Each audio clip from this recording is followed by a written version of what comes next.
सबसे पहले अगर मेरे ख्याल से अगर कोई चैंपियन टीम टॉस को देखती है तो चैंपियन के लायक नहीं होती।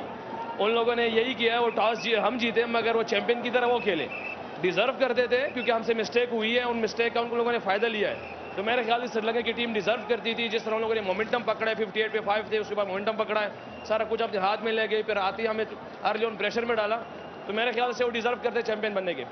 आप काफी सीनियर प्लेयर है इस साइड के, तो पहले 10 ओवर में 67 फॉर 5 स्कोर था, उसके बाद करीबन 103 रन बन गए अगले 10 ओवर में और 1 विकेट ही गया। तो आपका क्या रिव्यू है उस परफॉर्मेंस के बारे में? देखिए जी, जैसे मैंने कहा है कि हमसे मिस्टेक्स तो हुई है, हम इंसान हैं, गलतियां हमसे होती है। हमारी टीम भी तगड़ी खेली है थ्रू आउट द टूर्नामेंट, मगर ये एक मैच था जहां पे हमसे एक मोमेंटम था जो श्रीलंका एंड में ले गया। और मेरे ख्याल से T20 में अगर एंड का मोमेंटम जिसके हाथ में जाते तो वहां से स्टार्ट जो है ना उनको मोमेंटम मिलता है। सेम उनके साथ ये हुआ है, एंड में बैटिंग में मोमेंटम ले लिया, बॉलिंग में आती मोमेंटम हमने दे दिया है। तो दोनों मोमेंटम जहां से पकड़ने के थे मैच के वो हमने दे दिए। तो वो लोग अच्छे खेले, मेरे ख्याल से डिजर्व करते थे इस हालत से।